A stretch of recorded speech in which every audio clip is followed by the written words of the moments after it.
Good evening, 49er faithful. Welcome to another episode of Between Two Beards. I am your host, Rob Schuh. That is my better half, Randon McMahon, co-host of Between Two Beards. Randon, I thought we were going to be breaking down a freaking victory this week. We are not.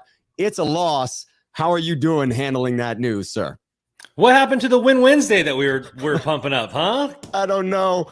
I'm here drinking my tea in solace, trying to regain my voice, crying myself to sleep. It's awful.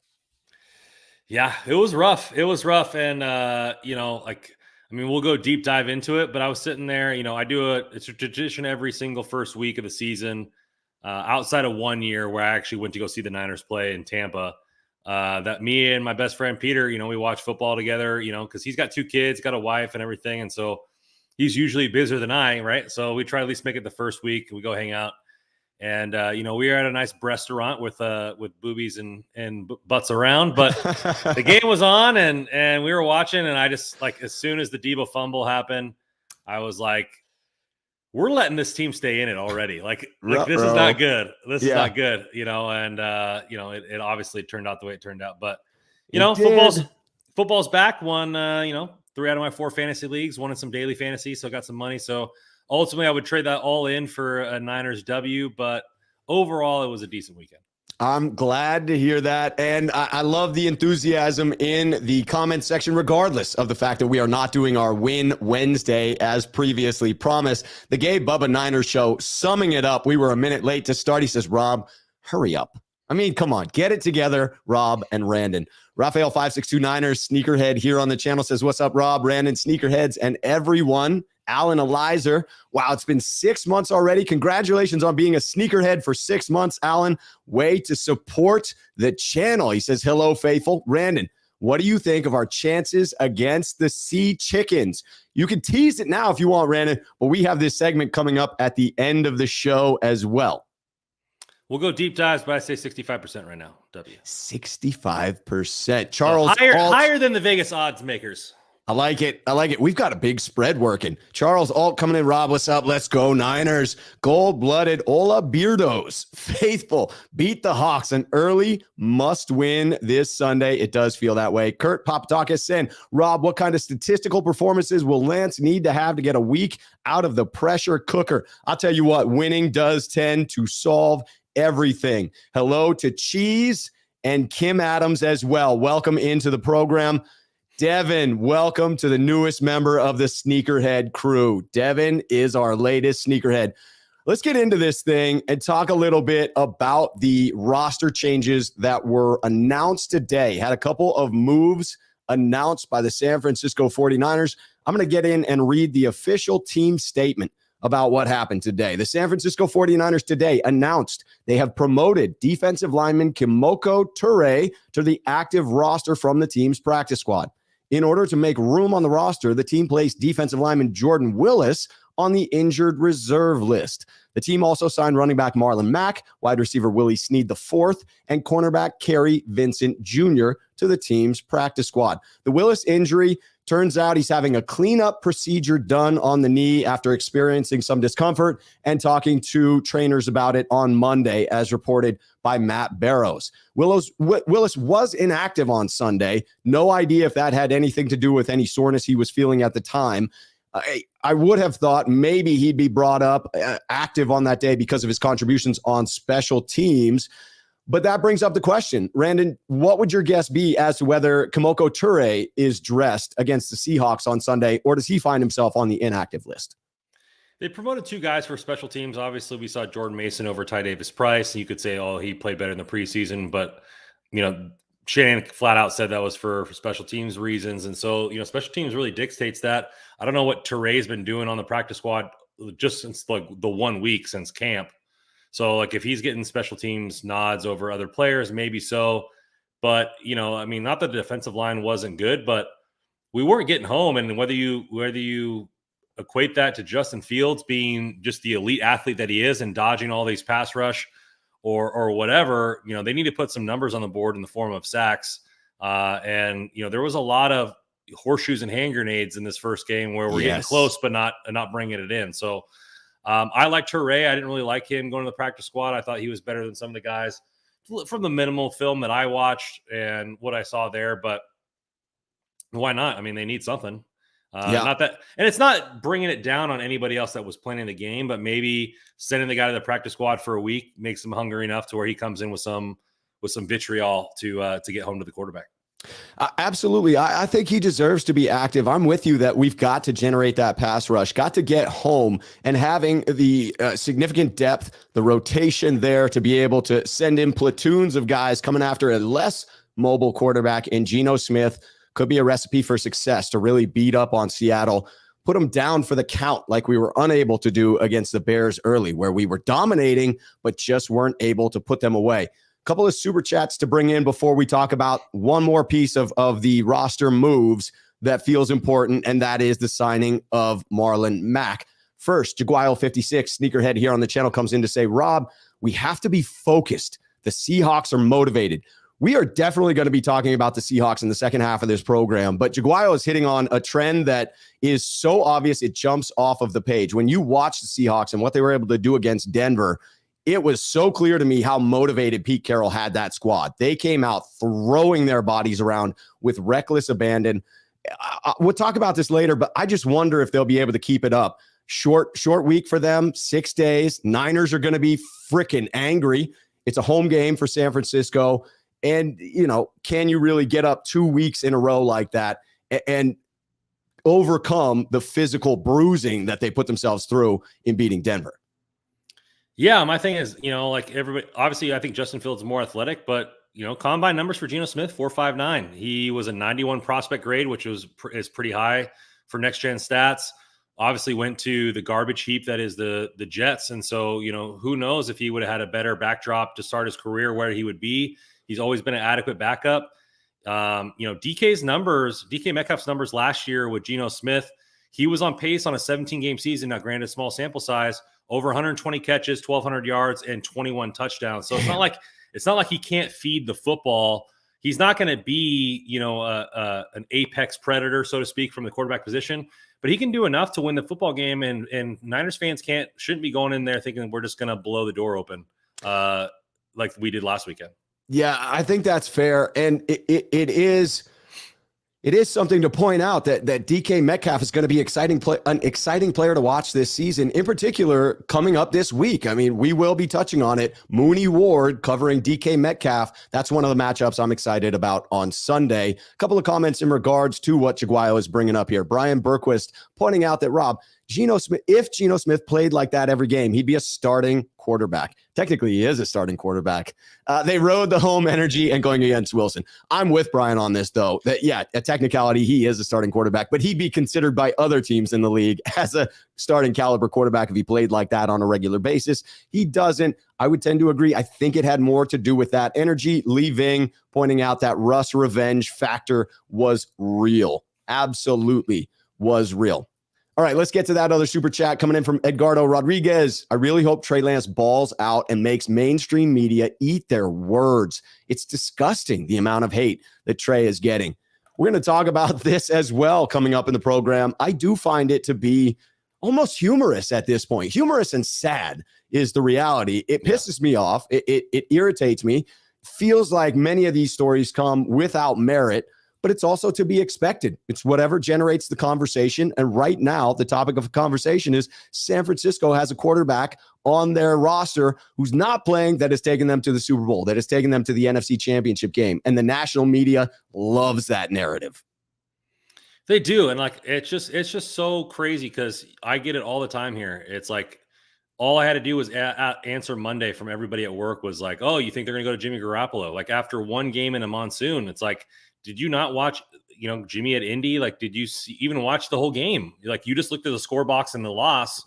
And, that's what the talking heads on a lot of these channels are doing. They're digging for stuff there, and then people are like over analyzing every single throw. Like, even that throw to Jennings, like, yeah, he didn't lead him perfectly, but sure, it's a 40-yard pass. Like, right. Like, who cares? Like, Jennings is not going to burn anybody in the open field. And so, it is what it is, and that feathered layered pass over 3 people right into, I believe it was Ayuk or was that Ray McLeod? That was Ray. He had a similar pattern to Ayuk, just less coverage. Wasn't in between as tight defense. So like for me, it's just like, man, like, can we give the kid just like one puff of just room for all this kind of stuff? Like people want to speculate everything from the McGlinchey walk-off to the game itself, to the way he talks about things, how much they ran the football versus passed the football. It's like, Jesus criminy, man. Like give the kid a puff there. Like it was literally thrown in a hurricane in the fourth quarter. You were there. You could speak about that. And like, it's just ridiculous. I think it's dumbfounded for a kid that played so little football. And like, you're just assuming that this is his career off the bat. Like how many guys that played 4 years at college got drafted in the top 10 and just absolutely bombed, right? Like, yeah, and you're, this is the guy, this is going on here. To be honest with you, nobody in this draft so far has separated themselves for anything, because you look at, Mac Jones made the playoffs, but it was a Jimmy G style playoff run. Yeah, he did enough for that team to win, but I don't know if you remember, he threw the ball 3 times against Buffalo and they got a W. Like, was he really a part of that W? No, he wasn't. Right. So I don't know, man. Like, it gets me fired up, but then ultimately it's like in the blink of an eye in the cosmos, like this one game is going to be nothing. And ultimately his career is going to be decided about the season. 100%. Like this is absolutely overreactions abundant on this one. Got to bring in Brian Berquist, sneakerhead here on the channel, to say Chris Sims jumping ship that quick with Lance was the one that blew me away the most. I haven't heard the Chris Sims comments, but I have heard that he did in fact make that flip. Obviously there were the Mike Martz comments as well. We're going to hit on those. I don't know if you I don't know if you listen to that Marking Pro, but he was drunk AF. So I don't know if that's similar to what you are tonight with your number 2 statement above that 0-2 for the Niners. That ain't going to happen, buddy.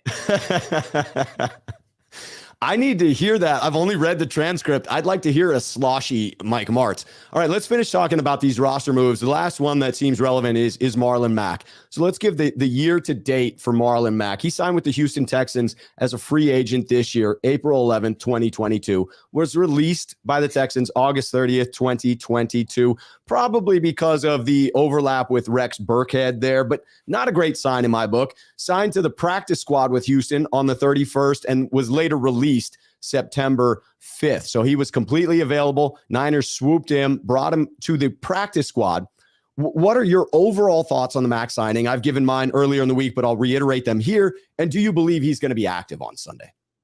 I don't think he's going to be active. I think it's TDP that'll get the active spot. I mean, you like to sign a veteran. They need more veterans in the room. He knows a lot of systems because he's been around for a while. I don't really trust any running back that has an Achilles tear until somebody proves me wrong. I mean, James Robinson this weekend was the only running back that looked like it had any juice after Achilles tear. But, for a running back that's had over 1,000-yard season and he's had multiple years removed from this injury, he still can't even make one of the worst rosters in the NFL and the Houston Texans. Is that say more about Dameon Pierce, or does that say more about Marlon Mack at that point? Right. I have my doubts, and I see a lot of people talking about him potentially being called up for the first game.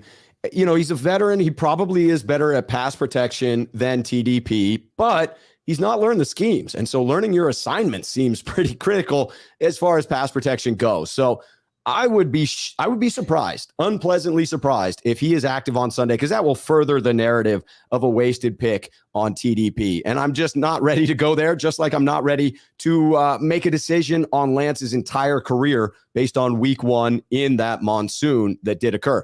Devin comes in with a quick question here, the newest sneakerhead here on the channel. Rob, what would be worse for Trey? Pulling him because he's struggling too much, or leaving him in if he is really struggling? That's a tough one without knowing exactly why, but I think you have to leave him in through the struggles. At some point, you will have to evaluate if things go really badly with Trey, but the team looks like it's an elite team with lots of talent. You do have to be respectful to the veterans. You do have to consider, can we turn this season around with a different quarterback at the helm? I believe that leash will be long for Trey Lance. What say you, Randon? It has to be.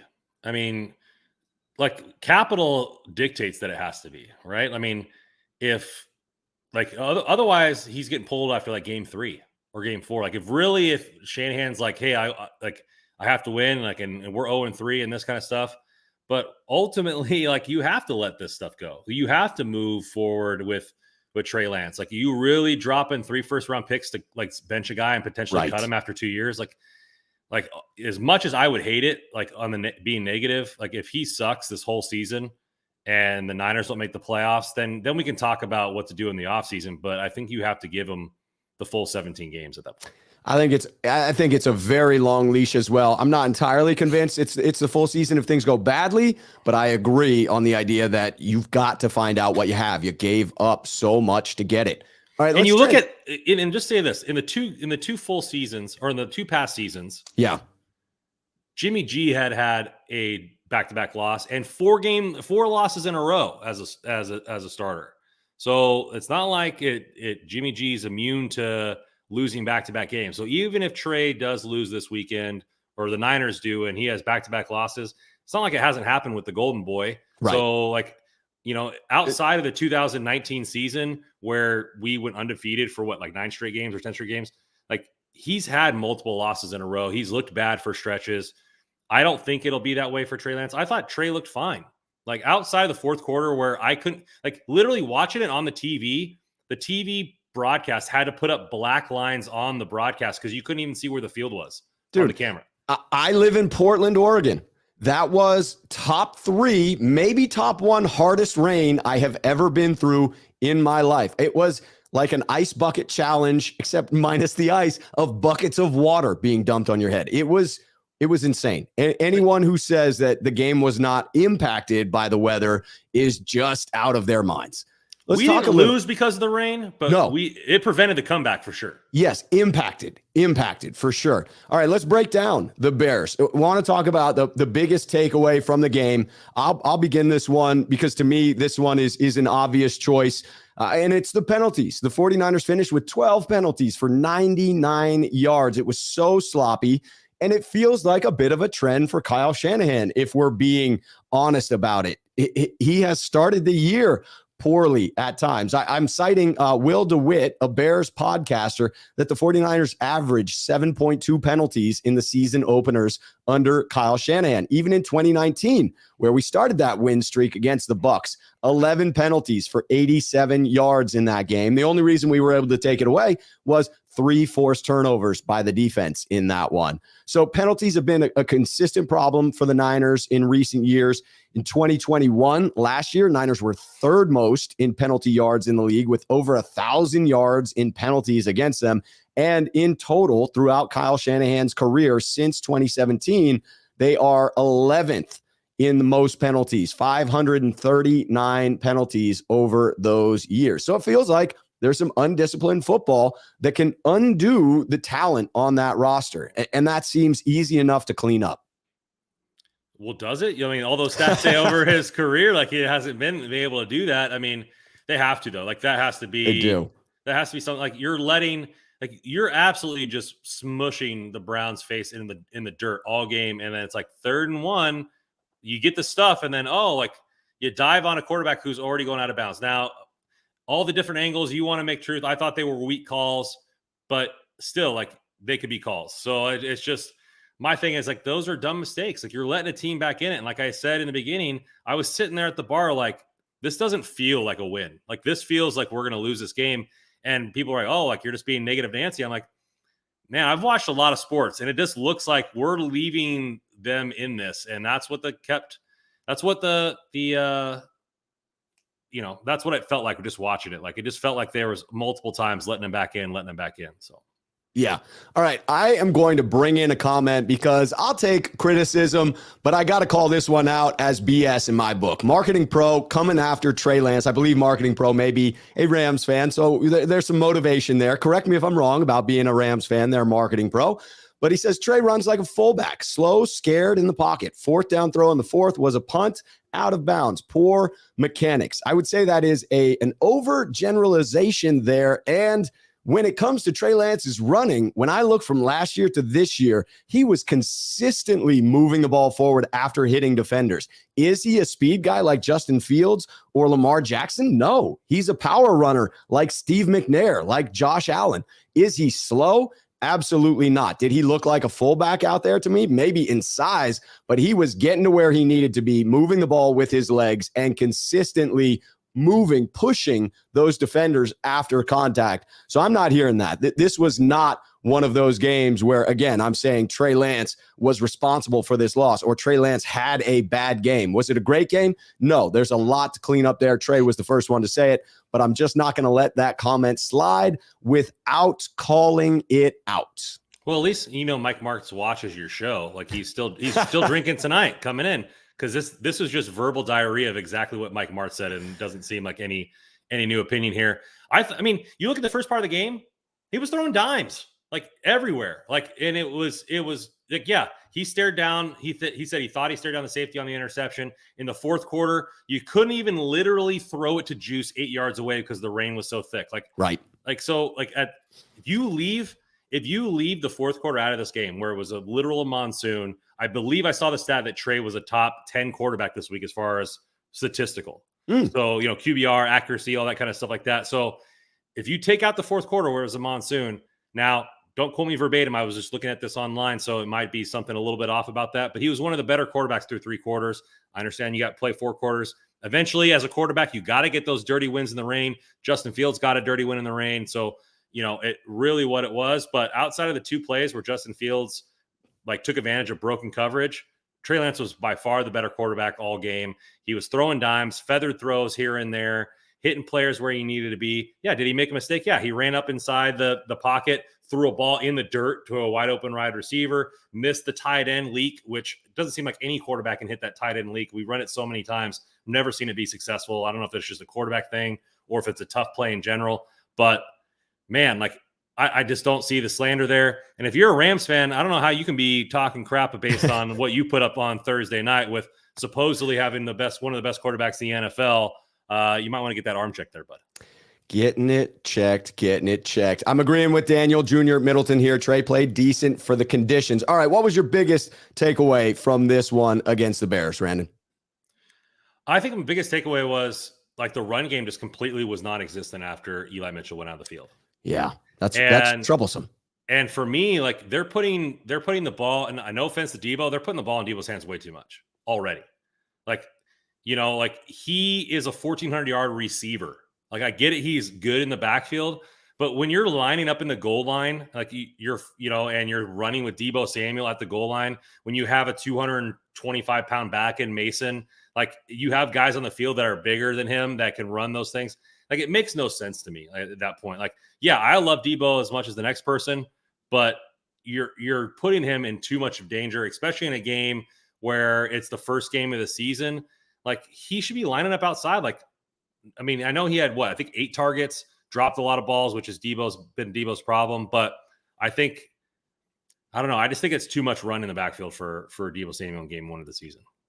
Yes, I agree. It is way too many touches for Debo. It's concerning because now Elijah Mitchell is out. We'll talk about that and whether the Niners will lean on Debo as hard as they did in this game. The numbers for Debo and for Lance on the ground do not feel sustainable in the least. Let's transition to that talk about Trey Lance and his performance. First and foremost, are you concerned? I am not. It's game 1. Like I said, that Tampa game where we barely squeaked it out, that game was awful. Watching that live, made me furious. For me, it's just, it doesn't. Do I want to be 4-2 after 6? And do I think we should have won this game? 100%. But am I upset about this loss? Yes. Do I think am I worried? A little bit based on the run game, but not about Trey. I'm not worried about Trey because I think that he ran a little bit too much too. By the way, I already won this bet that we made. I know. We put a bet on the table that said who was getting the most rushing yards. We forgot when the bet ended, but it doesn't really matter anymore. I think it ends week 6 in Atlanta. And I picked, I went chalk, right? I went Elijah Mitchell. Of course you go Elijah Mitchell. He's your number 1 running back. No, injured week 1. I think Trey already has more rushing yards. So unless he loses yards and never rushes again, I think the victory is yours, my friend. Free beer. All right. But no, I'm not upset. He made a lot of good throws in this game. He seemed to, his demeanor, even when the game wasn't going his way, seemed positive to me, at least watching it the first time. Now, granted, I was a little upset, so I didn't watch, wasn't focusing solely on him. I was kind of just, at that point, just, hey, it is what it is. But he seemed like a leader on the field. He took the brunt of the blame going forward, and I think he'll be fine. Like the Seahawks beat up on the Broncos, but the Broncos didn't look crisp. It's not like they played a crisp KC team. I think. Well, I guess it's supposed to potentially rain on next Sunday too in San Francisco, but I think the fact that you're going into this game, Geno Smith is athletic, not as athletic Justin Fields. I really like the outside corner play from the Niners against the two receivers there, and Seattle played, hey, let's run the football and keep it short. So ultimately, I mean, that's a tangent. Sorry, but Trey's performance is fine. Like I really think that he did just fine, and I think the wide receivers will be good. Can they run the football to help him out a little bit more so Debo and he doesn't have to take so many design runs? We'll see how that works out. You have to, and it looked like Seattle is susceptible to the run. So that's a positive. The stats by half were significantly different. You have to look at the deterioration of the field and the weather. Trey Lance in the first half, 6 of 10, 70 yards, an 81.2 rating. In the second half, 7 of 18 for 94 yards, finished with a 50.3 passer rating. It was the lower since the 2018 opener against the Vikings, which I'm sad to report I was at that game as well. So saw Jimmy's version of this week one and now saw Trey's version of week one. By the way, want to say thank you to the chat. See a little bit of personal love in there, and I'm always going to take that. That is warming my heart right now. But I want to say that you can already Hannah. Yeah, you can already see a difference in Trey's strengths compared to Jimmy. This is coming straight from Akash on Twitter. He does great beat reporting for the San Francisco 49ers. It's evolving from Jimmy to Trey Lance. Throws of 10 plus yards and outside the numbers. Garoppolo in 2021 was 25 of 56 for 586 yards, 5 touchdowns. So in the entire season that he played, minus those games he was out, 25 of 56, 586 yards, 5 touchdowns. Lance in week one, 3 of 4 for 77 yards, 0 touchdowns, 0 picks. So in one game, 77 yards. If that continues throughout the season, it will eclipse Garoppolo by a wide margin. So a lot of emphasis on these throws out of the gates from Lance, where he is using his physical advantages. I see this as once the conditions allow for greater ease in completing these passes, once the Niners are not playing in terrible weather, which may not be this Sunday, unfortunately, I would say watch out, because I think we are going to see him completing these at a large clip, and they are going to add up. Yeah, I think the fact that you got to see Shanahan trust another running back besides Eli Mitchell to allow Deebo Samuel and Ayuk to be on the outside. Obviously, if Kittle's back in the game, you have a triple threat.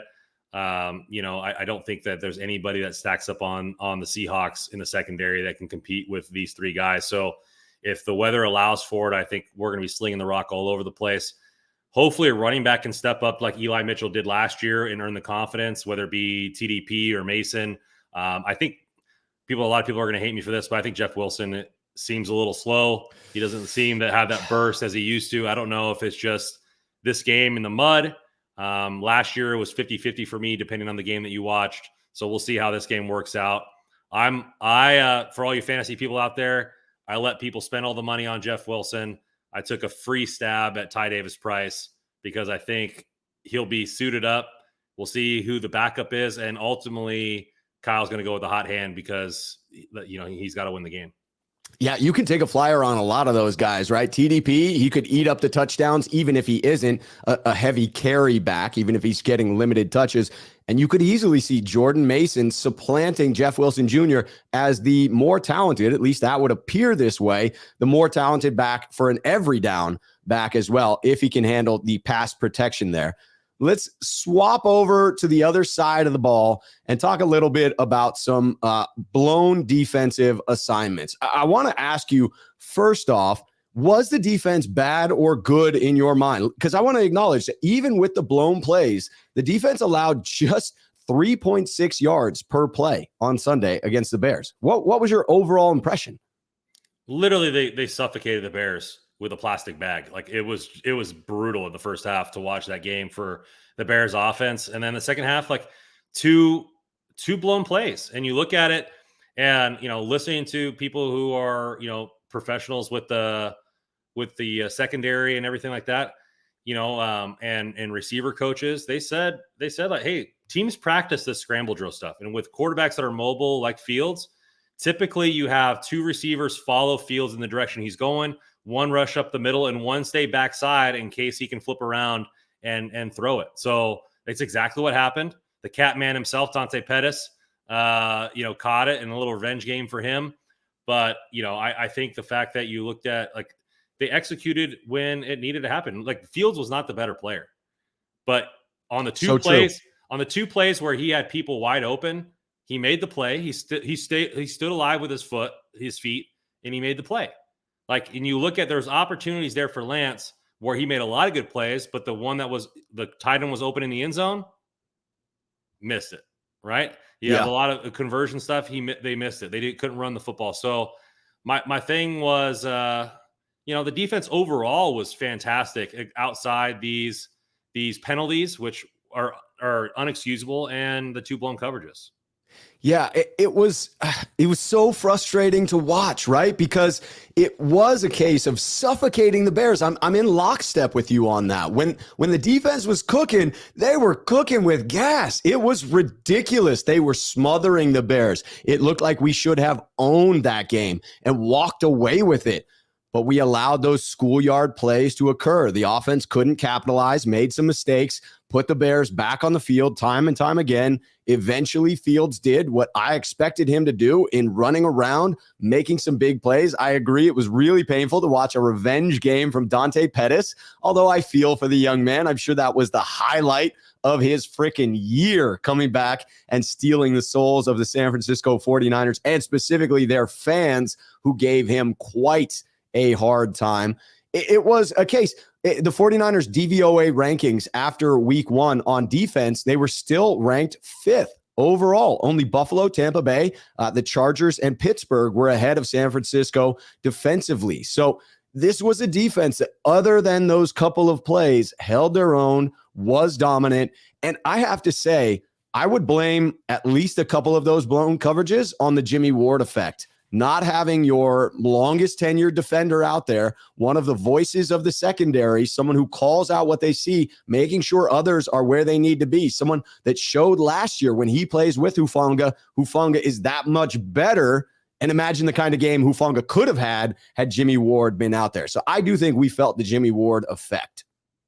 I'm not too sure about that. I mean, obviously you lose Jimmy Ward, it's going to be big for your defense, but the blown coverages were on Greenlaw, both of them. Like somebody will say Hufanga on the second one, but if you look at it, he had to cover two players. So he either now granted, he did not choose either route. Like he stuck in the middle and tried to make a play on both players, which is, you get stuck in the middle, normally you get burnt, and he did.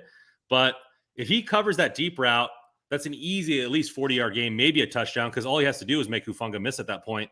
And then obviously if he takes the up route, we see what happened. The guy gets beat and behind him. But overall, I don't think that was Hufanga's fault. There was no underneath protection. Yeah. And, you can even say that even with the blown coverage, Justin Fields caused that. He caused that by rushing out to the outside and moving away from the rush. The whole team follows him. That's what legs can do. And then no offense to Trey Lance, but Fields is more evasive in those schoolyard type plays than Lance is. He's more of a power runner, and he steps up into the pocket very well, I think, so far for his young career.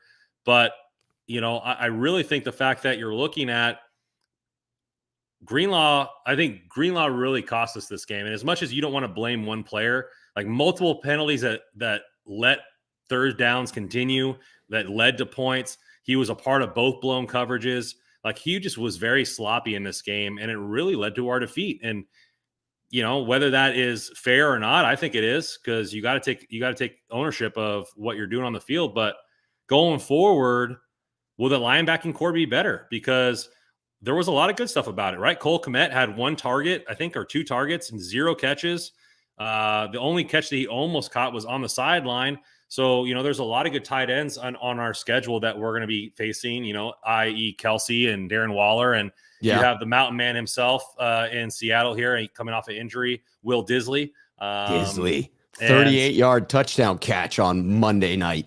So for me, it feels like the linebacking core has got to be a little bit better, because you saw the offense for Monday night against the Broncos was short and sweet, short and sweet. They didn't really take any shots downfield, and they're going to beat you by death from 1,000 cuts and try to run the football. And so the team's just got to be better, the linebacking core, for us to continue, because Geno Smith can throw the ball deep. And all it takes is one blown coverage for him to take advantage of it. And this team just got to be better. And how much was that the weather? How much was it not playing the full defense in preseason, or the offense of not being able to move the football so they were always on the field? It could be a combination of all three. Yeah, I do think it's fair to point out Dre Greenlaw is one of the names that belongs a little bit higher on the list of players that contributed to that loss, in particular, players that struggled on defense. It felt like he was out there playing a little bit desperate. Maybe something to what Ellis 10 is talking about here. Felt like the Niners defense was frustrated while chasing Fields around, and a couple of times it resulted in personal fouls, continuing the Bears' drive.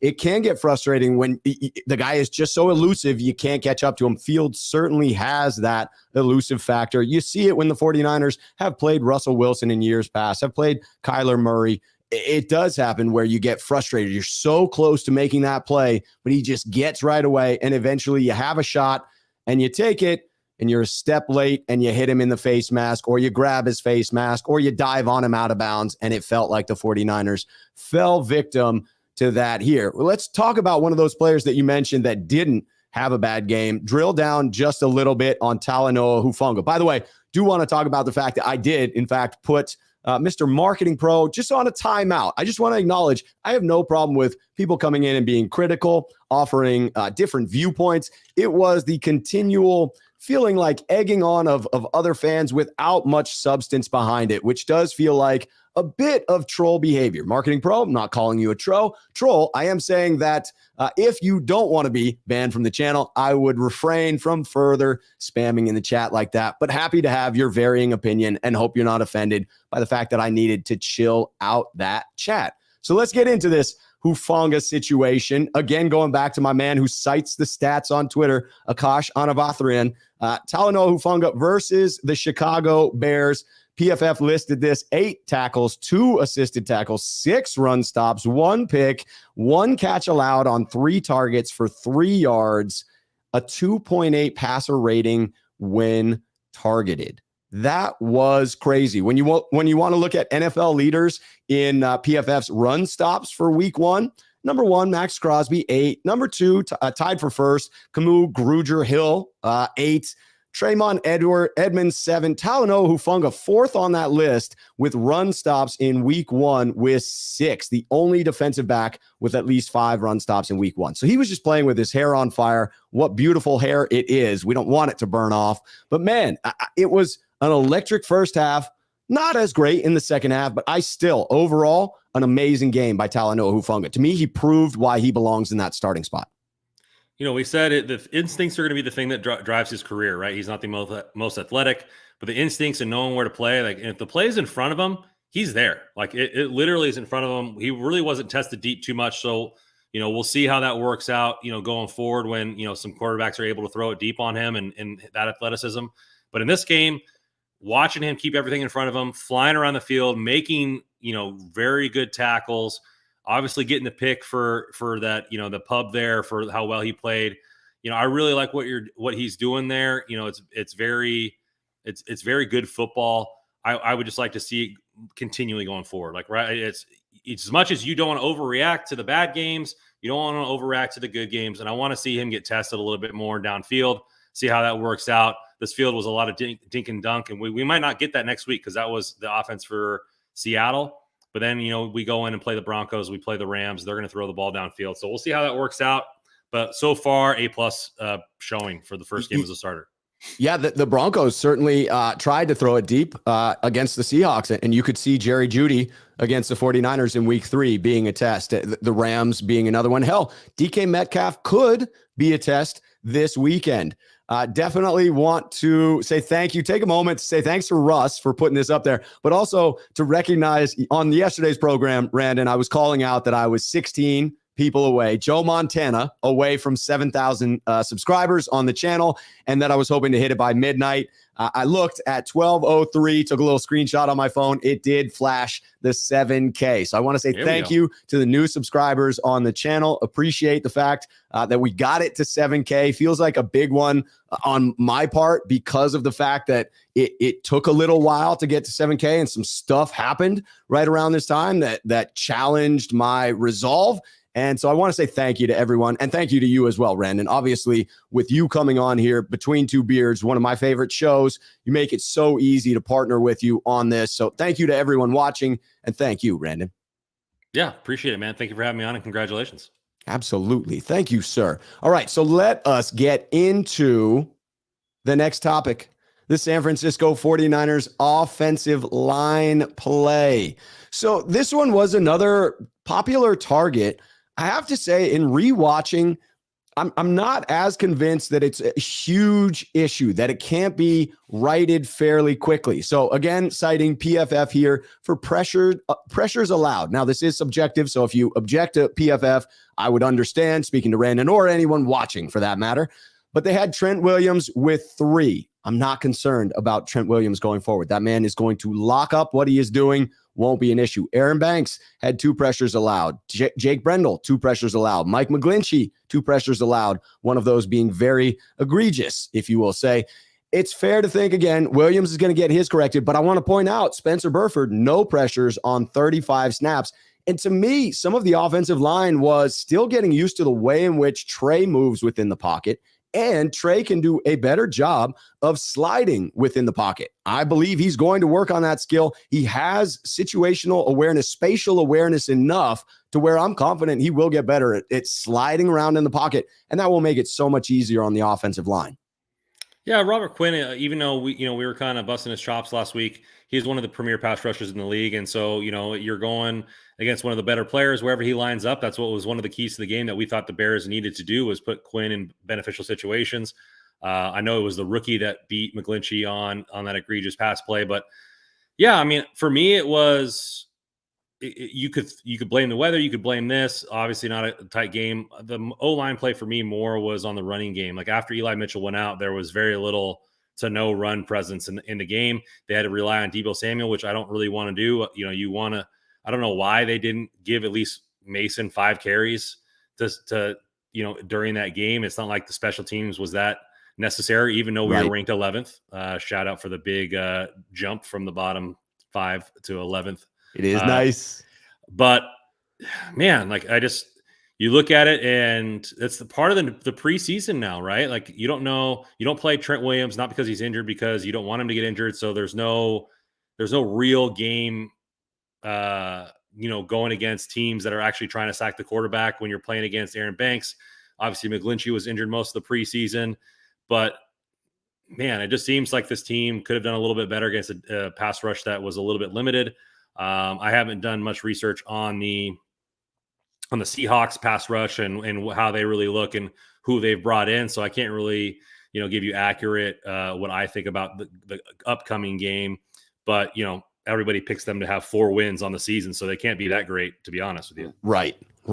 I want to say credit to Matt Eberflus, who seemed to have a solid game plan on defense. Just a good approach to the way in which they played the 49ers, specifically in that weather, and their run game, the way that they targeted Deebo Samuel when he was in the backfield, the way that they were able to basically keep the 49ers in check on the run game. Maybe a different story if Elijah Mitchell stays healthy throughout. Let's bring in Jaguile56 with the super chat. Says, Rob, congrats to you. Well-deserved for hard work, Jaguile56. Sneakerhead here on the channel. Greatly appreciate the support and always the kind words from yourself. Look forward to connecting with you on Thursday on the call-in show. Ellis10, another sneakerhead, saying, Rob and Randon, it felt like Trey was hurried half the time while staying in the pocket. He even took off a few times to save a sack. I don't believe Jimmy would have avoided the sacks. That is fair to wonder if there were times where Trey Lance got out of a situation Jimmy would not have. I'm not one of those that will rewrite history. There are some folks that are saying, well, had we started Jimmy Garoppolo, we'd have beaten the Chicago Bears. Maybe, Maybe. I said this on my program. Had Trent Williams tied his left shoe first instead of his right shoe first, that might have been enough of a butterfly effect for us to win that game. So, yeah, if you go back and you make changes to personnel, maybe you have a different result. But I feel like Trey was out there making the line look suitable, could have done better himself. The line added some pressure that maybe they could have avoided in there. Jimmy avoids sacks with his release. He's not like they avoid sacks in different ways, and Jimmy would avoid sacks with his release. Whether they would have been open targets, especially in the rain, who knows? Obviously, it wasn't a great game against Indy last season in the monsoon, but they avoid sacks in different ways. So just because he's a more mobile quarterback doesn't mean there isn't more ways to avoid sacks. We talked about last year, week 3. Obviously, Aaron Rodgers is far better quarterback than Jimmy Garoppolo, but their way to diagnose the defense was to get the ball out really quickly because Aaron Rodgers was going to be faced with an intense pass rush. It ended up working in that game. So there's multiple ways to skin a cat, but definitely, obviously, the mobility there for Trey definitely benefits him when the pocket breaks down. No doubt. MTZ Land going to bring this in. Are you going to talk about matchups with Seattle's better players from last week? Nwozo, Harris, Woods, Penny, Lockett, their tight ends, their rookie tackles. We're going to talk a little bit about matchups here in the second half of the show. Definitely getting into that Seattle game and continuing on throughout the week. So definitely tune in on Friday when Jack and I will be doing a breakdown and prediction of the Seattle game. Randon and I are going to hit that topic as well. For those of you that are watching now, great time to say it before we move on to a little bit of the injury impact. Hey, if you're watching, smash that like button for me if you haven't already. If you want to follow Randon, all of his information is down below in the video. So after you like and subscribe to this channel, go down there to the description, find his Twitter handle, go there and follow that gentleman, subscribe to his YouTube channel, and follow him on Hockey Royalty, the podcast that he does on the regular covering the LA Kings. Randon, I believe you have an episode of that airing this evening at 7 p.m. Pacific Standard Time, if I am correct. You would be very much correct. One for one. I love it when I'm correct. 100% on that one. All right, so let us get into the next topic here, which is, in fact, not good news. But mixed news. Mitchell is out. Everyone knows this. He's expected to miss 2 months with a sprained MCL. I got to say that I'm glad that's it. Certainly it hurts, but glad that he will be back for the second half of this season. Could have easily been a season-ending injury. As long as the 49ers can hold the ship upright, Elijah Mitchell will be back in time for them to be that, powerhouse down the stretch. You feel for the guy. I mean, he's already getting the injury-prone moniker. I don't know what you're supposed to do with a guy that dives helmet first into your kneecap, but right. But maybe if it was on a normal field, or what if it was on turf? What if this was in New York on turf? Like, he probably would have tore every ligament in his knee, right? So, I mean, he might have been lucky there, but it's definitely not lucky for the Niners. You're looking, you're looking at 8 months or 8 weeks. So it doesn't seem they trust anybody else in the backfield.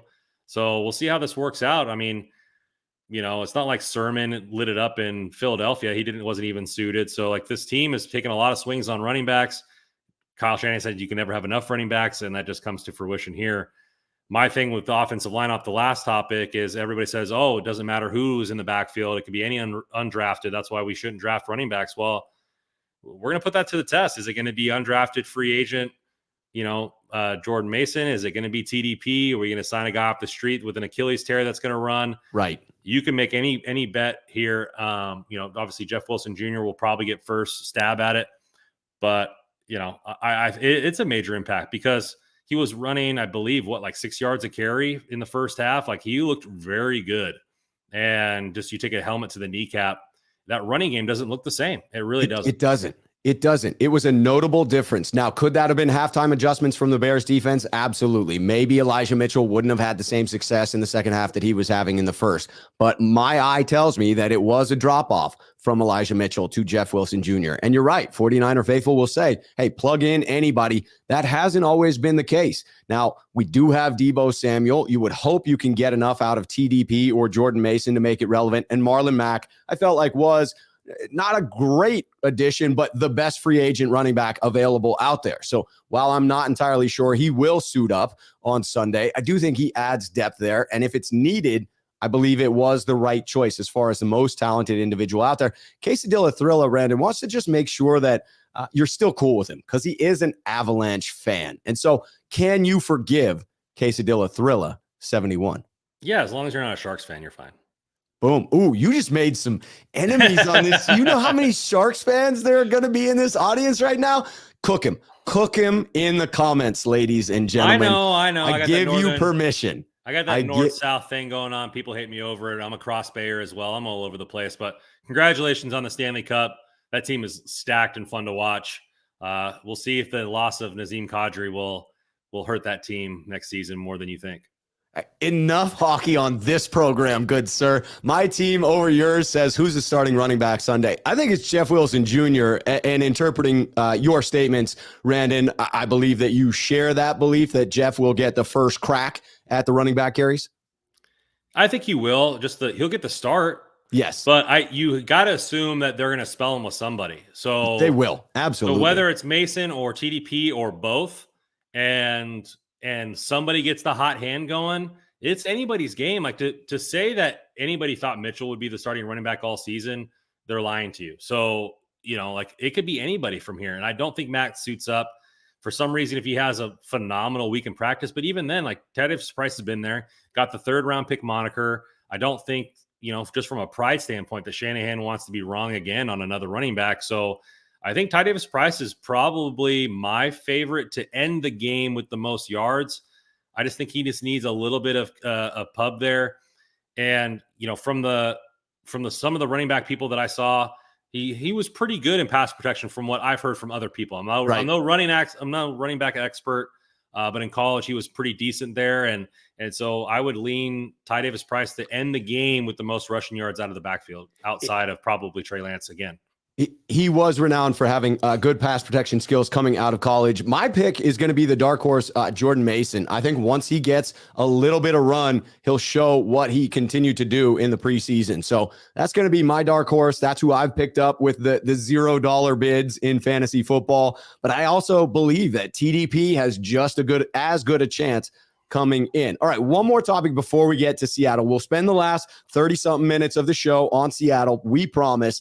But let's get into some of the comments about Trey Lance and Jimmy Garoppolo and comparing them. So following up Mike Martz's comment where he said, and I quote, "I've never seen anything about this kid that was encouraging at all," on his 33rd team podcast, as reported by Randon, had been hitting the sauce a little bit before making that statement. I'm not even acknowledging that one because it feels like an old man yelling at a cloud, much like the Simpsons meme. But Sean Payton, someone whom I do respect, came on Colin Cowherd's The Herd on Monday and said this: "I think, and I believe this, don't kid yourself. I think at some point we're going to see Garoppolo back in that lineup." He goes on to say, "So here's the pickle if you're general manager John Lynch and if you're head coach Kyle Shanahan. You drafted this kid so high, right? And man, it's hard to sell to the guy upstairs writing the check. Our little binky, our blanket is Garoppolo, right? They'll say, but we're going to start Lance. We're committed to starting him. But at some point, we have the rest of the roster sitting there ready to win." So I respect Sean Payton, and I think he went about this in a way where he's not insulting Trey Lance in the way that Mike Martz was, which is why I'm choosing really not to even acknowledge those comments. What he's suggesting here is a fairly logical argument that the 49ers may feel pressured into a situation where they have a good enough roster, a veteran roster that is built to win now. And if they don't see enough progression from their young rookie quarterback, may say to themselves, do we worry more about Trey Lance's progression this season, or do we worry about keeping our jobs and winning? Because a bad enough season, I don't think costs Kyle Shanahan his job, but might cost somebody their position. So I think it's fair to have this argument. I disagree with him, but I think it's fair. What's your take on it? Wasn't Sean Payton competing with a jelloed arm Drew Brees at the end of his season and just doing dump offs? Like maybe he just likes that kind of quarterback better. But didn't he also pay a non-athletic taste or not as good of an athletic person in Taysom Hill, like the most money for a backup quarterback / tight end / running back in the league? Yes, he did. Didn't he say it was an open competition? Like it should be an open competition with, with Winston. Do you really think he's even watching film at this point? I don't. Like they asked him to come back and he's like, no, I'm having fun golfing. Like, do you really think he watched any film on Trey Lance to have any sort of accurate decision when it comes to what is going on here? He probably just, hey, Jimmy G wins games. He reminds me a lot of Drew Brees, which, he gets the ball out quick. I can scheme him up. Like these offensive geniuses feel so much about their playbook that is, if you can execute the playbook, it makes them look good. And Sean Payton's that type of guy. Like he was able to win with Drew Brees, who I think maybe completed one pass over 20 yards that entire season. So it's just something along those lines to where it's like, yeah, okay, Jimmy G, you can win with him. We get it.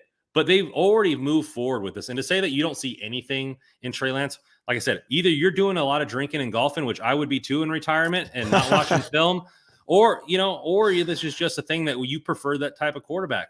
I just don't, I really don't see it here. And like, I'm so tired of all these talking heads that do, like Sean Payton, genius in the game, right? Yes. Really good coach, Super Bowl winning coach. But do you, no doubt about that. Do you really think that he's watching film on Trey Lance on a day-to-day basis in his retirement to really have an accurate depiction of what's going on in San Francisco? Certainly not at the level that the coaches in San Francisco themselves are watching Trey Lance. So I think that's a very astute point you bring up there, that this could be the type of quarterback Sean Payton himself would prefer to have, someone who will operate within his system, someone that has proven they can do so, not someone that's going to be able to ad-lib and provide those extras. Just do what I tell you to do because my system's the best. And if you do that, we will win games. That's a reasonable argument. Let me change this around just a little bit and say, or ask, do you think he's correct? Do you think that at some point this year, Jimmy Garoppolo may get reinserted into the lineup without an injury to Trey? Everything's possible in football, but I would say no. Not likely. That's it. Yeah. We've talked about this ad nauseum as far as Jimmy's concerned. The Niners have been openly and honest about everything that's happened, right? We're not, okay, the surgery came out. We had offers on the table. They went away because of the surgery. And then, hey, we're not going to cut him for nothing because we don't want him to go anywhere for no deal there. They talked to Jimmy Garoppolo in the beginning of the camp, say, hey, sorry, man, this is what it is. Good luck finding a trade. We're going to let you trade it up. Oh, you couldn't find anything? We'd love to have you back. Hey, in the camp, hey, you couldn't find anything? We want to have you back, but we're not going to be able to do it at 20-something million. Let's figure this out. Okay, $7 million sounds good because that's what you were going to make if we cut you on injury reserve anyways. And if you play, then we want you to make more money. Like it really, like, I don't know how many more times the management has to spell it out for you. And you see every time Shanahan gets asked a dumb question by somebody with credentials that he just like laughs. Like, how many times do I have to tell you guys what's going on here? Like, this is literally what it is. And we already saw it week 1. Prescott is out potentially 8 weeks. Now, Jerry Jones says he's not going to trade for Jimmy Garoppolo, but you got to assume that Jimmy Garoppolo at $7 million and whatever incentives he makes for the 8 games is better than Cooper Rush. So, yes. So, like, my thing, it's already happened with one injury. It could potentially happen in the future because Jerry World over here in Texas, where I live, like, they don't tolerate losing, even though they do quite a bit of it. But it's the persona. It's the persona of wanting to win. Like, they're not going to give up on the season. Like, they're really not. And the fact that he's so stubborn, he's not going to put Prescott even on the IR. Like, he has a broken thumb. You think he's really going to be back in 4 weeks? And it's wild. It's wild. Like, that's how stubborn they are. So maybe they don't trade for Jimmy, but it could happen again. And worst case scenario, he's making $6.5 million, $7 million, and he's on the bench. It is what it is. But like, I don't see this happening. I really don't. I don't either. I admit it's a distinct possibility. And if things go sideways enough, it will happen. However, my prediction is that things will not go that sideways, that the 49ers will get back to winning. Winning does solve everything. And we will see a quieting of this. It'll come back up anytime the 49ers lose, anytime that Trey Lance has a poor game, even if the 49ers win. Those might even be the games where it becomes the loudest because the fans will say, look, it could have been that much better. They're that much more of a contender if you have an experienced quarterback back there. But I think the 49ers are committed to it, and I believe it is the right choice. Going to bring in was it Trey Lance that threw 3 picks against the Bills? No, it wasn't. Did Burrow throw 4 interceptions? Yes, he did. And like they're talking about both quarterbacks that were in the Super Bowl combined for 7 picks. Like that wasn't Trey Lance. It's one game. Yeah, one game. Jason PDSI, as someone who lives 15 minutes north of Rob in Vancouver, hello in the Pacific Northwest, seeing the local Bay Area media react to national media commentary has been utterly fascinating. I love modern technology. I'm glad you're here to watch as well, Jason. I also want to bring in the Gold Rush podcast. Congratulations on this, sir. Says, Rob, I just want to say thank you for everything you do. You have been a big part in motivating me to start my own Niner channel. I'm dropping my first video today. Thanks, Rob. God bless you and your fam. Hey, appreciate that, Gold Rush. Good luck on the program. Hope that people love the video. Hope that people get over there to check it out. All right, we promised it. We are on to Seattle. Randon, first and foremost, just what's your opinion? Are the Seahawks the real deal after beating Denver week 1? No. No. The 2 goal line fumbles for Denver didn't help. One by each running back. That's brutal. Yeah. I mean, I have Javonte Devontae's Inferno, as I call him on my fantasy team. But for me, it's like, they fumbled twice. The Broncos are very much a better defensive team. Geno Smith didn't light it up. But, you look at Penny, had over 60 yards rushing. DK Metcalf caught all his 7 targets. Now, granted, 5 yards apiece. Like I said, they're just going to nickel and dime you, and they're going to go and they're going to try to not make mistakes and win the turnover battle, right? So they did just that. They won the turnover battle and they won the game. So I don't think they're the real deal. I think that, it was a case of any given Sunday where a team can go in. But, for me, I think you do have weapons, and any team that has good weapons can win any single game. As much as people want to give Penny crap because he can't stay on the field, I believe in his career, he's averaging over 5 yards a carry. So he's a very capable running back. They have 2 top receivers in Metcalf and Hot Lockett over there on the other side. Disley has been a decent tight end when he's been able to stay on the field. I don't know enough about the offensive line to really feel like two ways about it as far as the offensive defense matchup. But what I saw on Monday night, like I saw a team that didn't make it, very little mistakes. They kept the ball in front of them. They played safe football and they won the turnover battle and won the game. So, they got lucky on a couple of goal line fumbles. And I think you could look at the same thing for our team. Debo fumbles within the 10-yard line.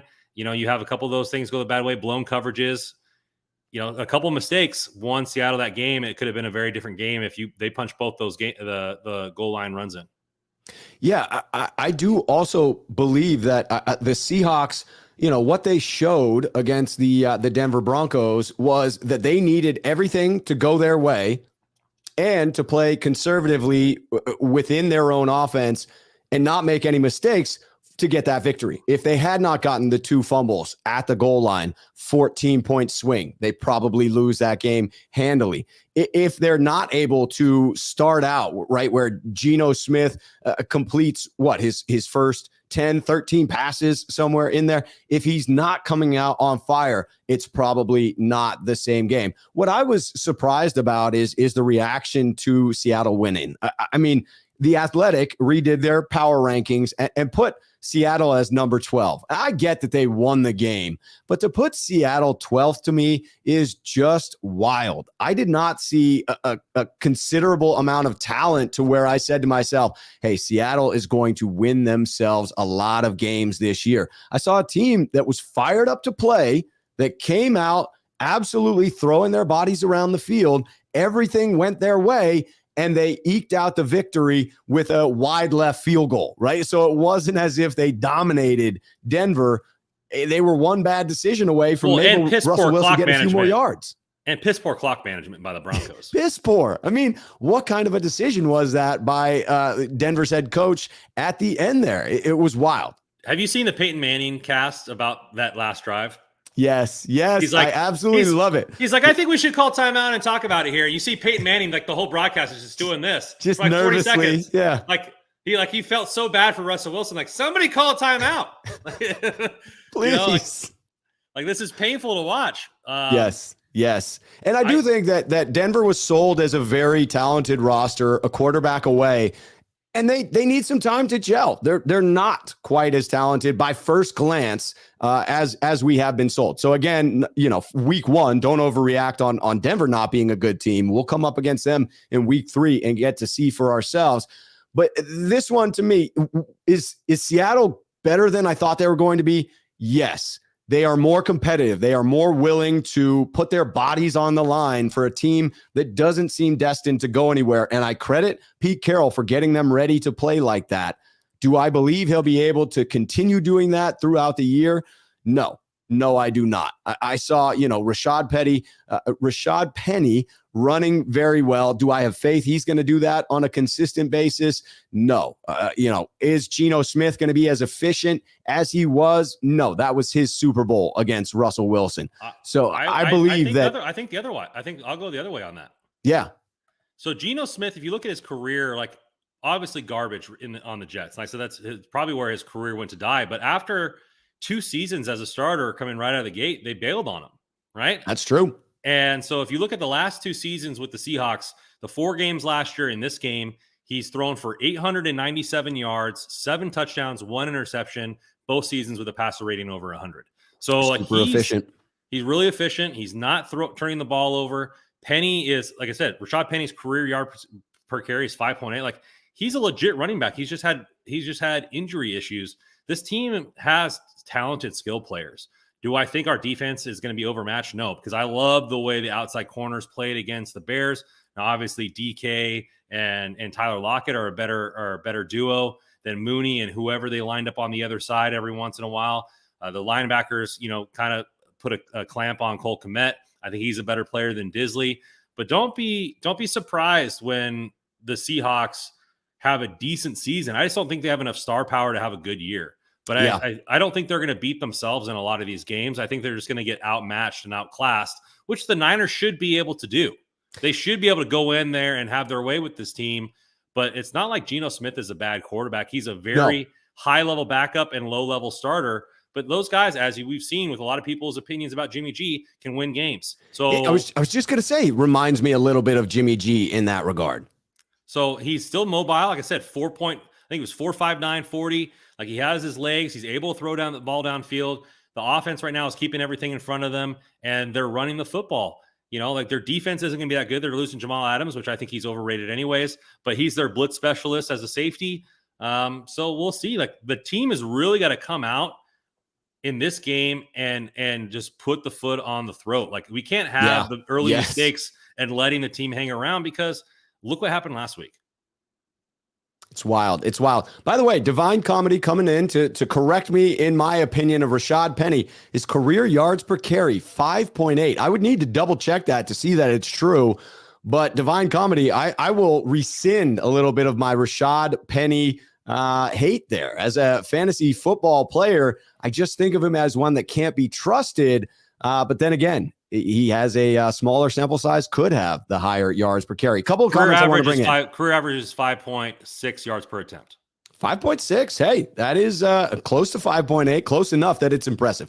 John B saying, Rob, just got off of work again. Just wanted to say Seattle is feeling good after a narrow win due to bad coaching, but they are in for a world of hurt come Sunday. Niners want to erase week 1 by thrashing someone. I agree with this sentiment. I think a lot of Niner faithful are saying we're going to come in and take out our aggression on Seattle, but I want to get into a different angle on this that Divine Comedy brings up. How can the Niners be this confident when Pete basically sweeps Kyle every damn year? My question to you, Randon, is Seattle the 49ers kryptonite? Will Pete Carroll be able to come in with the loss of Russell Wilson?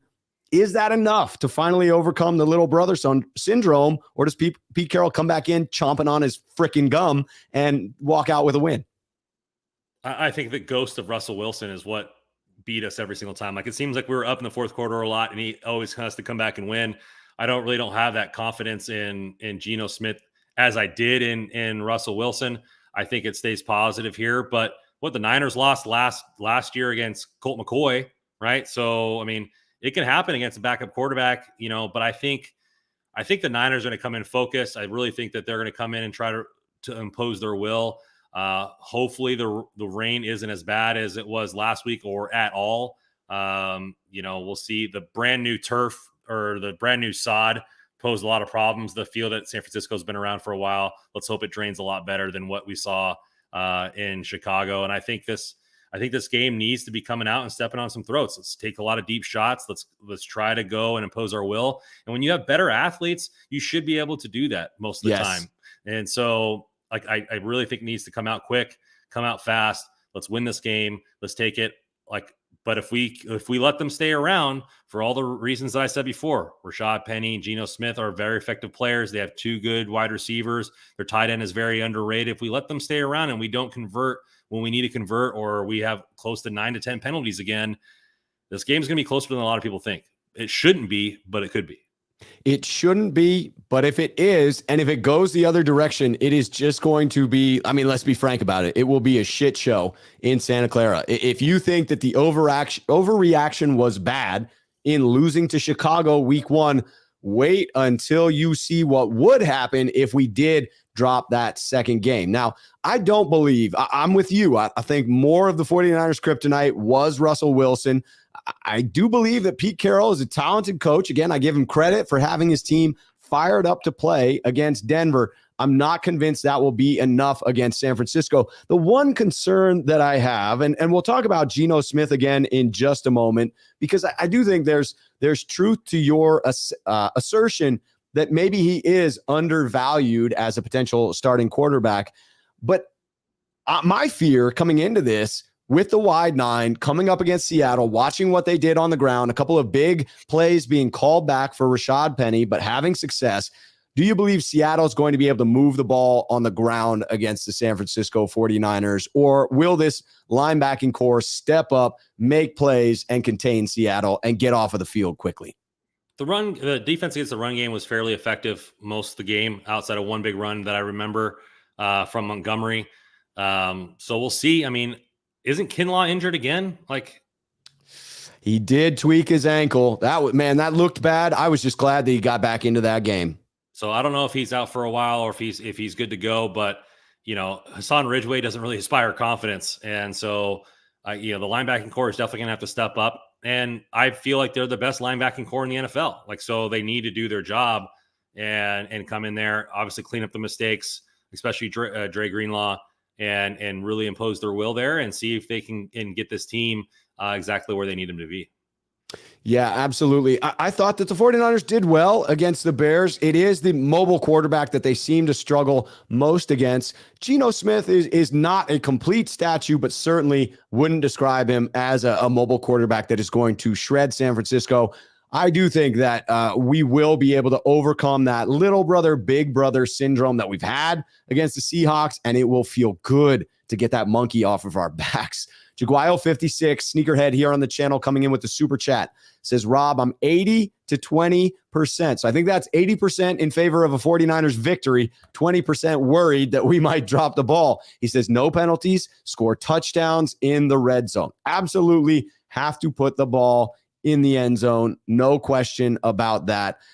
We talked about the run game, and you've mentioned your thoughts on Geno Smith. I want to get back into that topic, talking about whether Geno Smith is for real and whether he will continue to look the way that he did in week 1. I would argue that his game yesterday, on Monday, was his finest game to date. Now, have I gone through and watched all his film tape? No, I'm making that random statement out of fresh air because it seemed like it must be his best game given the rest of his statistics in there. But I've got to acknowledge it was great when looking at expected points added per dropback. Geno Smith was ranked 12th among all quarterbacks. He was ahead of Lamar Jackson, Carr, Brady, Joe Burrow, Aaron Rodgers. Now, primarily, he was dinking and dunking, but 82% completion percentage, second highest mark in week 1, only 195 yards, but 2 touchdowns, no picks. So when you look at that stat, Geno Smith contributed significantly to the offense's success above what was expected. That's what that stat refers to, expected points added. Geno Smith added significant value for the Seahawks. The question becomes, against a ferocious pass rush like ours, will he have the same level of success, or will the 49ers defense be able to bring Geno Smith back down to earth? I mean, like I said, the stats are there. I mean, he's only has one pick in the last 5 games. Now that's small sample size, right? As we remember in 2017, Jimmy Garoppolo looked pretty good in 5 games, and then he came back down to earth. So it's definitely possible. I think the corners looked fantastic in Chicago. And so if they can allow us, the defensive line, to get that much time as they did in that game, and hopefully now the defensive line has to come home. There were so many missed sacks in that game that should have been enders, and it didn't happen. And everybody who busts my chops about defensive line versus secondary, well, secondary won week 1 for the most part, outside of 2 blown coverages, because the defensive line couldn't get home at all. Like 2 sacks, I think, is what we had. So it needs to be a lot better there. They need to get home on these plays. And the secondary needs to hold their own. Now, Metcalf, is a great wide receiver, in my opinion. He's not, elite tier, but he's in one of the top tiers, and they need to buckle down. I thought Charvarius Ward played very good. I thought that penalty on him against whatever receiver that was a very ticky-tack type foul. And Emmanuel Mosley played well, as in as well. But what we talked about with Ward being missed is both Tyler Lockett and DK Metcalf can burn. Like, they can go deep. One of the fastest combine 40s for Metcalf. Lockett's made his money, and now obviously that was with Russell Wilson in those schoolyard type plays. But so far this season, those deep balls and the schoolyard type plays have been our downfall. Like I said, he's not a statue. He's not as mobile as a Justin Fields, but they can make those people miss. They can get some people in space, and we just got to clean that stuff up and make sure that all the coverages are there. And hopefully we don't miss Ward again. But I think Hufanga is going to have a little bit more of a test than he did when in a better weather, and the corners as well, because I think they're going to throw the ball a little bit more, whether it be in front of them or not. And the wide receiver is a whole lot better. Even though I do like Mooney a lot, you didn't really get to see the test outside of like 15, 20 minutes in the game in the middle where it was drizzling. Right. It was raining pretty hard. So I think it'll be a little bit different, and hopefully the secondary locks them down so the defensive line can, earn their stripes this game. Yeah, to me, I'm willing to admit that the Geno Smith slander of saying that, hey, the Seahawks need to trade for Jimmy Garoppolo because Geno Smith isn't going to be able to take them anywhere was overblown. And I'm willing to admit that after 1 week. Do I think that he'll be able to keep pace with what he did in week 1? I do not. So is he the real deal? Yes. Will he continue on the pace that he set for himself in week 1? I say no, he will not. The 49ers pass rush is absolutely going to bring Geno Smith back to earth. I would expect him to get frustrated with the amount he's getting hit on Sunday. I would expect it to affect his throws. I would expect some turnovers from Geno Smith in this one, even if they go with a more conservative approach, keeping it dink and dunk as they did against Denver. Typically, you're not going to be able to apply that same game plan week in, week out if you do not have the more talented roster that's out there. And to me, the comparison of the 49ers roster to the Seahawks is not laughable, because this is the NFL and parity exists and teams are closer than people want to admit. But the 49ers roster is very clearly better than Seattle's. And so as long as there aren't monsoon-like rains and considerable mistakes made by the 49ers shooting themselves in the foot, I see them being able to significantly impact Geno Smith and take the shine off of him after 1 week. But you also bring up a very significant matchup for the 49ers, and that is Seattle's wide receivers coming up against San Francisco's corners. I also liked what I saw from the cornerbacks that on Sunday against Chicago. Mooney Ward was out there shining, right? You see him get his head around, be able to run with a wide receiver, and as the ball is approaching, get his head around to look for it, thus avoiding the pass interference penalty. That was so refreshing to see. Do you believe that he's going to be able to have success going up against DK Metcalf, or is DK bound to get his to some level? Any good wide receiver, the offense is the NFL is geared towards the offense, pass interference calls and all that kind of stuff. So, he should have a decent game, maybe 5 for 40 or 5 for 50. But ultimately, I think Charvarius Ward and Emmanuel Mosley will lock down both these guys. It's going to take a clear miscoverage for them to have that, or it's going to take they're in lockstep going downfield and the wide receiver just makes a play. Right. He is huge. Which he is huge. And so, Lockett is good at those plays as well. And so, I think overall in the game, I'm more confident in our secondary now than I ever have been. And so, even with the wide receivers the way they are, I think our cornerbacks are well more versed to handle this type of workload. I do too. I mean, with Emmanuel Mosley getting out there and shaking off any remaining rust that existed from his time miss during the preseason, seeing Mooney Ward putting up the plays that he did, again, limited sample size, but it gives me hope for the way in which this defense will be able to smother wide receivers.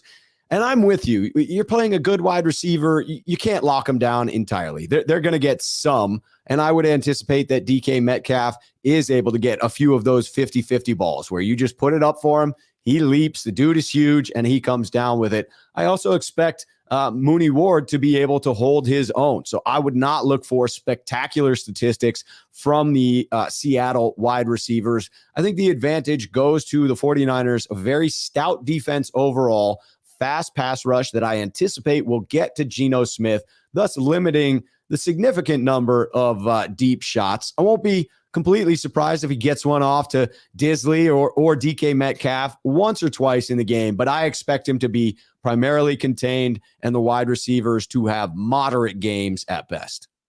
Hey, it happens all the time. I mean, you look at Justin Jefferson was burning people. Obviously, according to a lot of the NFL players, with how high Jalen Ramsey was ranked, just got absolutely roasted by Stephon Diggs on Thursday night. So even the more elite corners can have bad days against good wide receivers. But as far as what I think will happen and in what Ward and Mosley like to play well is they like to play press. They like to get in the wide receiver's face. And I think it bodes well. If you let them run an open space with those two guys, you can be in for a world of hurt, because that's where, even though Hufanga played a great game, his open field athleticism as far as coverage deep is, one of his weaker points at safety. And he can't run, step for step with either of Lockett or Metcalf in the open field. So the corner's going to have to play a big part. And I think that they are up for the task. I agree. I believe they're up for the task. Let's talk a little bit about blitzing, and we're going to talk about it on both sides of the ball, because originally the topic that we're bringing up is borrowing from the Bears strategy, where they were not using blitzes against the 49ers and were able to have success doing so, wondering if Seattle will, in fact, copy that playbook and attempt to get home without bringing significant pressure in this one. But I also do want to talk about Samuel's question here, which is, Rob, do you think D'Amico needs to dial up some blitzes and not be too conservative? I will say this. The hope is with this stellar defensive line, you're able to get home without blitzing quite a bit. When you have that much talent along the D-line, you should be able to rush for and generate significant pressure. However, I do believe in putting your foot on the opponent's throat and squashing the life out of them. And oftentimes a blitz can do just that. Even if you're already getting home, a couple of well-timed blitzes can be what generates that big turnover. So yes, I do think that the 49ers should be the aggressor against Seattle. You can't play back and allow Seattle to dictate the way in which the terms of this game play out. No, take the terms to them. Show them the way this game is going to be. Make it physical on your terms. Make it aggressive on your terms, and set the tone early. So I'm on board with that. Not to the point of overly aggressive, but well-timed aggression. I'm here for it. Randon, what's your take? Yeah, I mean, I kind of like the Bears game plan, and whether it was all because of the weather and the fact that there was going to be run heavy, so they didn't want to, blitz players and do that, or if it was just like, hey, we're going to let Trey Lance prove that he can beat us in this weather. Like, he's going to have to throw the ball in a monsoon. He's going to have to make tight passes. We're going to drop as many people in coverage as possible. Combination of both. And so we'll see how that works out. I don't know if Seattle will fully adopt it, because if it's clear weather, who knows, but you would assume you want to show Lance as many different looks as possible, right? With his lack of experience, you want to give him as many different looks as possible. Yeah, you think that would be beneficial. Even if they don't blitz, like they're showing blitz and drop the guy back in coverage, those types of things, and make him beat you. In the first half, Lance was doing that to the Bears, and it just didn't end up, resulting in points. But we'll see how it works out in a complete full game. with hopefully better weather, to where maybe you start seeing some more blitzes or some more disguised coverages going in there. And I think flipping it to the Niners, like, you blitz because you're trying to take advantage of something generally. And obviously you're disguising coverages, but Geno is a veteran. He's seen more defenses in the NFL than, say, Justin Fields has. Right. And so maybe you do just want to, hey, let's rush 4, let's get with 4 and let's drop it back. So we'll see, man. I think it could be both, but I think DeMeco was doing a good job towards the end of the season. But again, he's still only a year into this job. I mean, football is always, sports in general are continually evolving. And I think that they need to throw something in there, right? I mean, you already saw Womack say that, hey, he loves the nickel because he likes to get his nose into things. So maybe throw some blitzes there. They talked about getting Warner in the blitz game last season and never came to fruition. Right. Maybe they try it this year, or they're too afraid because he's good in coverage. I don't know. Obviously you don't want to send the penalty guy and Greenlaw in there to potentially get more penalties. That's a joke there, but I don't know. We'll see. I think that they do. And we talked about it as far as defenses. It was a show in the midsummer about how blitzing, it shows a high variance and getting positive and negative plays. Yeah, you're more likely to get a sack or throw something off, but you're also more likely to give up a deep play. And are the Niners, with a team that is far superior than the Seahawks, do they want to take that many aggressive chances on defense when they should be able to just beat them in general? But you don't want to keep throwing the same look out there every single play as well to let Geno get comfortable. So hopefully DeMeco Ryans finds a good balance. Yeah, and I would say the same, that because from the 49ers perspective with regard to blitzing, that you do believe yourself to be a more talented roster than Seattle. So coming out, I would look for less blitzing initially. If you have your foot on their throats and you are up, then you can take some chances. Then you can try and put the team away. I'll be watching Seattle's game plan for San Francisco because I think it will speak to just how confident they are. If they come out and play a base defense without blitzing, wherein they're saying, hey, we're going to play fundamentally sound and we're just going to beat you to the point of attack. We will follow Debo and the lead blockers just as the Bears did, and we're successful in stymieing the 49ers to some degree. Now, weather certainly played a factor in that, but it's looking like it could rain in Santa Clara on Sunday as well. So I could see it coming out either way. If the Seahawks come out blitzing heavy, to me, it sends a signal that they believe they're not as talented as the San Francisco 49ers. And they do need a lot of things to go right in order to take home that game. But I wouldn't put it past Pete Carroll to be a gambling man like that, to say to himself, what do we have to lose? We won week 1. People didn't expect that. We're coming in to play a team people don't expect us to beat. We've got nothing to lose. And he may sell his team on that. I want to transition to something I believe he sold his team on already, and that's playing physical with a capital F. I'm going back to Singletary on this one because, God damn, if it didn't look like they were doing some of those crazy drills out there on the field with the way Seattle was throwing their bodies around. It was impressive. I felt like a team that was rumored to be sort of tanking, although tanking, doesn't occur in the NFL. They came out and proved everyone wrong, that they're not going to get swept this year, that they are, in fact, good enough to win some games, that Russell Wilson wasn't the only reason they were winning. I thought it was a very clear message that they sent. Kudos to Pete Carroll for being able to get his team up to that level.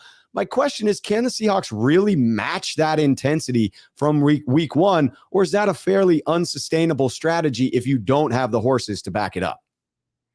No, if they want to throw their body around, throw their body around. Like, it's about a persona, right? I mean, the Legion of Boom wasn't anybody until they started knocking some heads around, right? I mean, right. And so I think it's just something along those lines where, hey, you're playing with house money. Let's just go out there and hit some people and let's win some football games. Like, nobody expects anything from us this season. We don't have any pressure. We don't have anything going on. And you know what? Well, side note, shame on the Seattle fans for booing Russell Wilson. Yeah, that was terrible. Terrible. But, I think that they're coming out here trying to, hey, we're playing with house money, right? I mean, you're going to a casino, somebody drops $2,000 in your hands and you're like, hey, I don't have to be shy about my betting. I don't have to do any of this kind of stuff. Like, it's the same thing there. I mean, every single football player and every single team truly probably believes they have a chance to win or they should win, right? I mean, these are pro athletes. They don't like losing. They don't like the way it feels. They don't want to get beat on any single play. Like, these are grown men. Right. And so they're going to come out there and try to hit somebody in the mouth. And when you're playing with house money and nobody expects anything from you, it just leads you to play that much more loose, right? I mean, you got to assume that the Seahawks are coming into this game more loose than the Niners are, right? The Niners don't want to go down 0-2 against two teams that they should have probably shellacked. So, I mean, that type of thing, they need to find the perfect song to come out to on that boombox, because they can't be playing tight coming into that game. That's the next question here is, so I don't think the Seahawks will be able to match the same level of intensity from week one. I think there will be a drop off, only natural. It's a 6-day week for them, short week. They played a physical game. They lost one of their key defenders in that game to injury. I think they got up to go against Russell Wilson. Will they try to get up to go against a division rival? Yes, I believe they will. I don't think they'll be able to match that same level of intensity. But the follow-up question is just what you're hinting out there. What song are the Niners going to be playing when they come out of the tunnel? What is the level of energy that the Niners are going to be feeling at that point? Will the Niners come out with that intensity, or are they going to be like they were against Chicago, a little bit flat and a lot mistake prone? I think they're going to come out they're going to come out swinging. I mean, they're going to try to come out and impose their will. We'll see. I mean, because when you come out with, hey, this is a revenge game, we need to come out and make a statement, and then you don't put up any points in the first quarter or something along those lines, and it starts getting to you, we'll see the mental capacity of these Niners. I have full confidence in Trey to not let that bother him, but the overall locker room, we're supposed to have all these captains in here. We're supposed to have all these veteran players, but there was a lot of non-veteran moves going on in that Chicago game, with McGlinchey walking over Trey Lance after he allowed a sack and all this kind of stuff like that, heads hanging low, barely making it off the field. Like, it didn't seem that way to me. And so hopefully they come out loose, put some points up in the first quarter, and let it ride, as Russell Wilson continues to say. Let it ride. Yeah, you got to be loose in this one. The Niners have to play like they expect to win, and they've got to play with the intensity that gets that job done. I do want to bring in a couple of, random comments just because I feel like doing that. Mike Medley says, Rob Schuh, how much would your contract have to be to play a full season of NFL football? Well, Mike, let me say, I think I would die playing a full season of NFL football. So the question becomes, how much money is it worth to you to die? And the answer for me is, I have no children, no one to leave that huge fortune to. So there is no amount of money that would get me to play a full season in the NFL, unless you're giving me the choice of position, and then I'm a kicker and I'm in it for whatever you're going to pay me. $1 million a year, $4 million a year. I will absolutely kick it poorly for a couple $1 million. That would be my choice. And Darren Worthington properly pointing out, though, come on, man, I'm an analyst, and the likely thing is I'm going to be a team reporter over a team player. So I appreciate the support on that. And yes, there would be no amount of money that would get me to play. I did play Pop Warner, Randon. I was a defensive lineman and a center at one point. I had a dude that was like a foot shorter than me and 20 pounds heavier bowl me over as center. That was my last snap at center. Let me tell you, I didn't make it into the game all that often. I was a small little kid, young for my age. My place is here behind the camera. But Randon, what would be your ideal salary in the NFL? What position would you play? Where can I do the least amount of damage to the team I'm playing on? And practice squads exist. I'm technically still on the roster, so get me the backup long snapper. Learn under Pepper over there. My Madden rating will probably be a 10. I can't be a kicker. I can barely touch my toes. So it's like, there's no free range of motion to get some boom on those kicks. Maybe a punter, but then you got to run down and tackle somebody. I am bigger than you, my friend, right around 230, but it ain't muscle like it is in the NFL. I'll tell you that. So, and there's a lot of rules to protect the long snapper, right? You're not allowed to, hit him while you're snapping for kicks and all this kind of stuff. So, not to bash Pepper at all, but I feel like question is, are you going to avoid the penalty on that? That would be my favorite. That would probably be my best chance at making the roster, is those long snaps, which they don't look hard until you got to go and do it. And if you start missing some kicks because you're sailing these snaps here, you're not long for the NFL. But man, No, you're not. What is the veteran minimum? Like 800 and something K? Like, I'll take that. Yeah, close to $1 million. Teach your kids how to snap a ball through their legs, shotgun style, long snapper. That's the way to get them into the NFL. Van the Man saying Rob Gold. Yes, that would be my position. Kicker. Answering Samuel here, where did I get the lovely hoodie from? NFLshop.com, probably a couple of seasons ago. All right, let's wrap this thing up, Randon. You got your show coming up on the Hockey Royalty Podcast. Let's end this thing with a little bit of a prediction. It's midweek here, so Randon and I are not doing a score prediction to start. If you want to see my score prediction, tune in on Friday when I'm on with Jack Hammer, Friday afternoon. This is just going to be a simple prediction of a win or a loss to end the show, so you can imagine where this one might be going. It's an easy one for me to answer. I believe the Niners are going to come out and take out their aggression on Seattle. I wish I could say it would be a huge blowout. I do believe it will be a decisive victory of double-digit points, but I'm not saying this one is going to be a blow them out of the water type of game, because typically division games are a little bit tighter. So I see it as a lower scoring double-digit win for the San Francisco 49ers in this one. Who do you think pulls out the victory on Sunday, Randon? Yeah, right now the money line is plus 330 for the Seahawks. And the spread is 8.5. So 2-score game, over under at 42. I think there's going to be points to go around in this one. I'm going to say 24-13 in this game. I think the running game is going to do well for the Seahawks. They maybe get a couple plays here and there. But I think the game is going to be dominated by the Niners. I'll give a score since I'm not going to be on Friday. I'm going to go 24-13. 24-13. He is in alignment on that spread of the Niners winning by double digits. I love it. 420 Savage, both saying hit the like button before you leave, because that's important. Hit the like button, subscribe, go down to the description, find Randon's info, go over there and subscribe. But he says we are winning this one 27-0. Let me tell you, if we had a shutout against the Seahawks, I will be dancing on the show next week. Literal dancing at a shutout of the Seahawks. Darren Worthington says, I'm going to check your voice on Friday. It's looking good so far, Darren. I feel like it's coming back. But on that note, I do need to wrap up the show so I can rest it, get more tea. Randon's got his show to go do tonight.